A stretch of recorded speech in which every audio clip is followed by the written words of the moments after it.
नमस्कार मित्रांनो. हृदयाच्या आरोग्यामध्ये एक फार मोठा घटक असतो आपला ब्लड प्रेशर. ब्लड प्रेशर ही अशी एक गोष्ट आहे जी सगळ्यांनी ऐकलेली असते, बीपी. पण अनेकांना प्रत्यक्षात बीपीचा अर्थ काय हेच नीट माहिती नसतं. म्हणून आपण इथूनच सुरुवात करूया. या टॉकमध्ये आपण बोलणार आहोत ब्लड प्रेशर औषधांशिवाय कसा नियंत्रणात ठेवता येईल, योग्य ब्लड प्रेशर किती असावा आणि आपण काय केलं पाहिजे ज्यामुळे औषधांवरची डिपेंडन्सी कमी होत जाईल. आणि जर तुम्ही आधीपासून औषधे घेत असाल, तरीही हा विषय तुमच्यासाठी महत्त्वाचा आहे. म्हणून जर तुम्हाला या टॉपिकमध्ये इंटरेस्ट असेल, तर पूर्ण ऐका. मी डॉक्टर आशिष बनसोड आहे. मी मेडिकल प्रॅक्टिशनर आहे आणि तिरोडा येथे शहीद मिश्रा शाळेसमोर प्रॅक्टिस करतो. माझी एक ॲप आहे ABCW. ही साईट याच उद्देशाने बनवली आहे, की नवीन इंटर्न्स किंवा जनरल प्रॅक्टिस करणारे डॉक्टर किंवा कोणाला सेकंड ओपिनियन हवा असेल, तर आम्ही OPDमध्ये मेडिसिनसाठी कोणते पर्याय असतात त्याबाबतीत मार्गदर्शन करतो. असो, तर एखाद्या डॉक्टरांनी तुम्हाला सांगितलं असेल, कोणती प्रोसिजर करा, ऑपरेशन करा, स्टेंटिंग करा आणि अशा प्रोसिजर्ससाठी तुम्हाला सेकंड ओपिनियन हवा असेल, तर तो मी ऑनलाईन देतो. आणि माझं मत अमेरिकन हार्ट असोसिएशन आणि युरोपियन कार्डिओलॉजिकल सोसायटीजच्या गाईडलाईन्सवर आधारित असतं. म्हणजे पुस्तकांमध्ये, गाईडलाईन्समध्ये जे लिहिलं आहे ते वाचून मी तुम्हाला सांगतो. आम्ही सामान्यतः first choice, second choice, third choice, fourth choice अशा क्रमाने सांगतो. कारण चॉईस तुमच्यावरही अवलंबून असते, तुमची परिस्थिती, तुमचा प्रेफरन्स.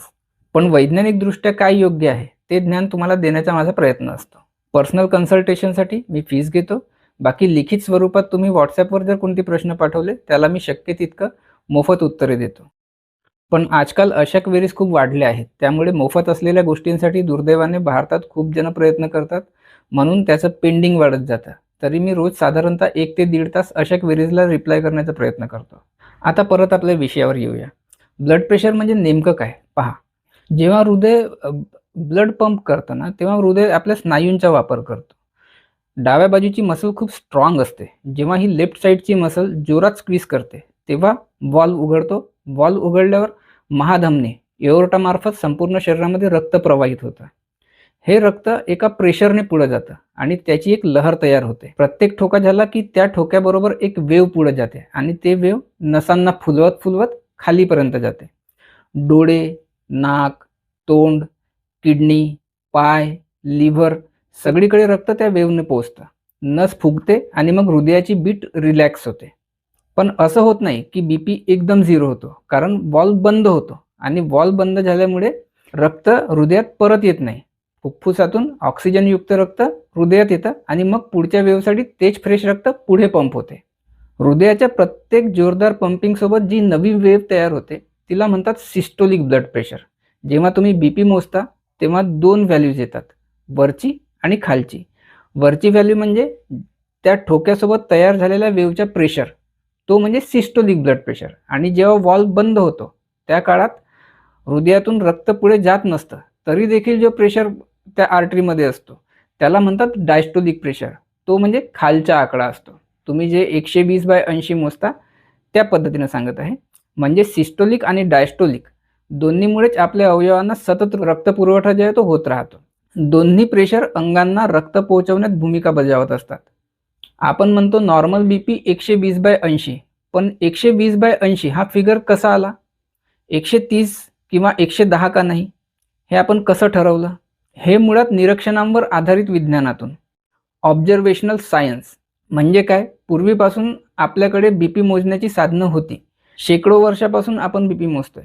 पण 1948 मध्ये एक ऐतिहासिक अभ्यास सुरू झाला, ज्याला फ्रॅमिंघम हार्ट स्टडी असं म्हणतात. या वर्षी त्या स्टडीला जवळजवळ 80 वर्ष झाले आणि आजही ती सुरू आहे. या स्टडीमधले 3 पिढ्यांमधल्या लोकांचे पॅरामीटर्स मोजले गेले. फ्रॅमिंघमच्या डेटामधून हे दिसलं की ज्यांचा बीपी 120/80 असतो, ते जास्त काळ जगतात. कारण 1948 ते 1968 या 20 वर्षांमध्ये 5000 पेक्षा जास्त लोकांचा अभ्यास झाला. त्या काळात 5000 लोकांना दर महिन्याला बोलावून बीपी, कोलेस्ट्रॉल आणि इतर पॅरामीटर्स तपासले गेले. तंबाखूचं सेवन, दारू, साखर, जीवनशैली हे सगळं पाहिलं गेलं आणि 20 वर्षांच्या अंतरानंतर हे दिसलं की 120/80 अशा प्रकारच्या ब्लड प्रेशर असणारे जे लोक आहेत, ते जास्त जगले आणि 150 पेक्षा जास्त बीपी असणारे त्या तुलनेनं कमी जगले थोडे. म्हणून नॉर्मल बीपीची ही डेफिनेशन आली 120/80. तरी आजही लोकांमध्ये गोंधळ आहे. अनेक लोक मला भेटतात की सर आमचा बीपी 140 असतो, 2 गोळ्या सुरू आहेत, तरी बीपी कमी होत नाही. पहा, औषधाचं महत्त्व आहे, पण त्याआधी महत्त्वाचं आहे रोग समजून घेणं. पूर्वी इसेन्शियल हायपरटेन्शन असा टर्म वापरला जायचा. जणू काही कारणच नाही म्हणून बीपी वाढतो. आज ही समजूत चुकीची आहे. आज आपल्याला माहिती आहे की ब्लड प्रेशर हा मेटाबॉलिक सिंड्रोमचा भाग आहे. म्हणजे तो एका गोष्टीमुळे नाही, तो एका मोठ्या पॅटर्नचा भाग आहे. डायबिटीज, बीपी, लठ्ठपणा, हाय कोलेस्ट्रॉल, थायरॉईड किंवा इतर गोष्टी.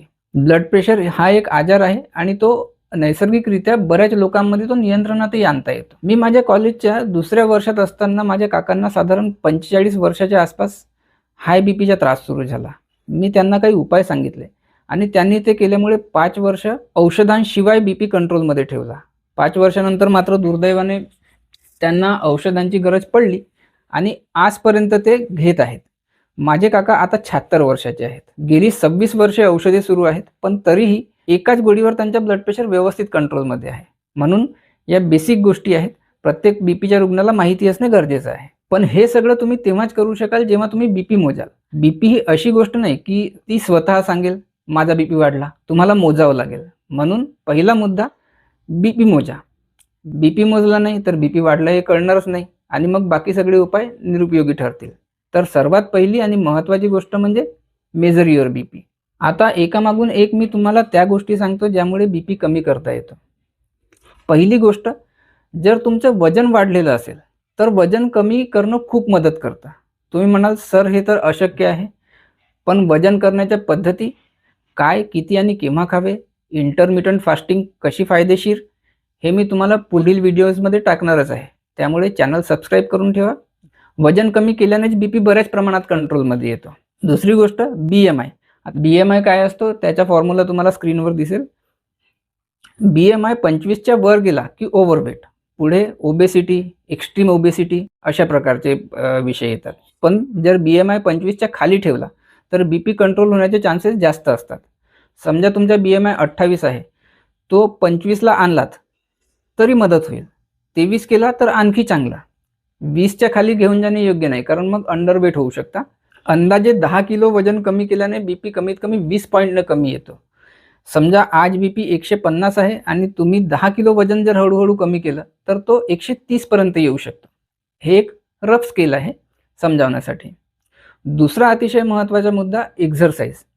व्यायाम वजन कमी करण्यासाठीच नाही, तर वजन कमी न होताही व्यायाम स्वतंत्रपणे बीपी सुधारतो. व्यायामाने शरीरात हॉर्मोन्स रिलीज होतात, रक्तवाहिन्यांची लवचिकता वाढते. बीपी वाढण्याचं मोठं कारण म्हणजे धमनी स्टिफ होणे, म्हणजे आर्टरी स्क्लेरोसिस म्हणतात त्याला. नियमित व्यायामाने ही स्टिफनेस जी आहे ते कमी होते. यात मी एक गोष्ट सांगतो की स्ट्रेचिंग एक्झरसाइज अत्यंत महत्त्वाची. योगाचे पॉस्चर्स, स्ट्रेचिंग यामुळे नर्व्स, आर्टरीज, वेन्स हे सगळे स्ट्रेच होतात आणि इलॅस्टिसिटी चांगली राहते. काही लोक फक्त बॉडी बिल्डिंग करतात पण स्ट्रेचिंग करत नाहीत, म्हणून स्ट्रेचिंग सकट व्यायाम आवश्यक. तिसरा मोठा उपाय डाएट.